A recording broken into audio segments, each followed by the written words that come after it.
Hey everybody, welcome back to Wigs Gaming. Today we are talking about the absolute worst ghost type Pokemon in every single generation. If you are enjoying the series, please make sure you hit a like button make sure you hit the like button at the bottom of the video as I butcher that. And please subscribe if you're new. We're going to have Dragon ready for you same time tomorrow, so don't miss out.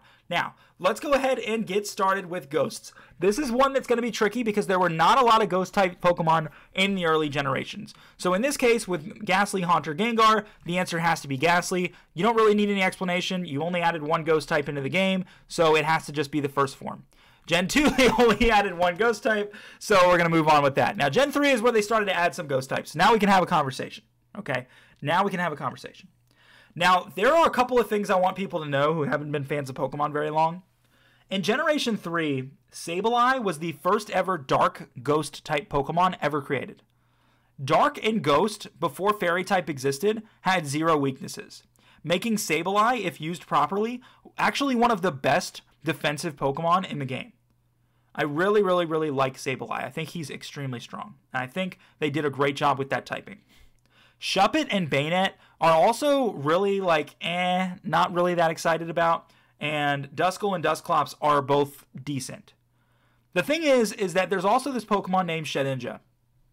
And as much as I love the idea of a Pokemon that has Wonder Guard, you really can't bring that into any battle that isn't against a CPU. A CPU is really easy to play against. You know when they bring out a Pokemon generally what their moveset is. But if you try to bring a Shedinja into a competitive battle, Wonder Guard or not, they're going to have something to cover you, and you're not going to know what Pokemon has it, to the point where you really can't even bring this thing in. I love the concept of Shedinja. I'm not mad about it whatsoever.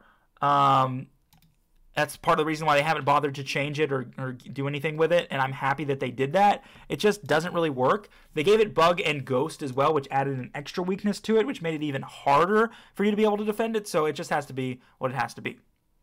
Now, Generation 4. Generation 4, I think this is another easy answer. This is another Pokemon just like Sableye that is Dark and Ghost, but the thing is that Spiritomb, compared to the rest of these, is just not as good. Obviously, you can't question what Rotom can do. Giratina, Dusknoir is phenomenal. Frostlass is pretty good. Mismagius is pretty good. And I really like Drifblim as a tanky Pokemon. So I think, honestly, the answer has to be Spiritomb here. I really don't see another way that it isn't.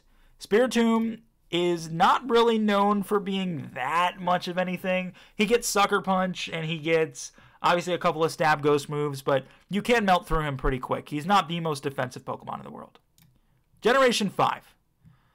This is another tough one. And I think, oh man, what is it? Is it Yamask? It's probably Yamask. I like Litwick in the Chandelure line. I like Cofagrigus. I think we go Yamask here. Cofagrigus is a pretty good Pokemon, but Yamask, I just look at it sometimes and I get a little bit concerned. Like, one, I don't know where its eyes are. Are its eyes down here on the bottom, or is that its eyes up there? Or is it wearing a mask so you don't really know? Or is it a ghost that possessed this? That's why its eyes look like that? I don't know. Regardless, I don't think Cofagrigus is a bad Pokemon, but when you look at the options that I had here, Jellicent, Litwick, forgot your name, but I know you're the Ghost Ground guy. Ghost Ground's a really cool type, by the way. This is just what I had to go with. I really didn't see any other possibility here. Generation 5. 6. Generation 6. Oh, man. Aegislash is in here. Dude, there's a lot of tough choices. Mega Bayonet, Mega Sableye, Mega Gengar, Honedge, Doublade, and Aegislash. And then we've got Gourgeist and Trevenant. No, this is Trevenant. No, that's Gourgeist and Trevenant. And then we've got Pumpkin Boy. And then we have Hoopa. What do I do here? I think, maybe it's Hoopa, because this is not the Unbound form. No, but you can change it to the Unbound form. That's not going to work. That's not going to work. It's probably this guy then. What's his name again? I just said his name. Pumpkin Boy. No, this is Pumpkin Boy. This is Gourgeist, right? This is Trevenant. You are something else. You know what? This is what we have our phone for, guys. Let me get out my phone. Let me type in Gourgeist and see if I'm right. Gourgeist is the big pumpkin. Gourgeist is the big pumpkin. Let me type in Trevenant. and see what... This is what happens when you play this generation. Well, actually, I played Gen 6 a bunch of times. I should know this. But for whatever reason, I don't. I suck, guys. This is all my fault, okay? Phantump.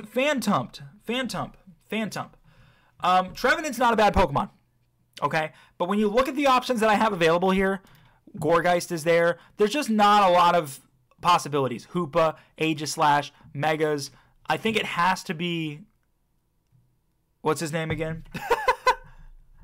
Phantump. Okay, it has to be Phantump. It has to be. Gen 7.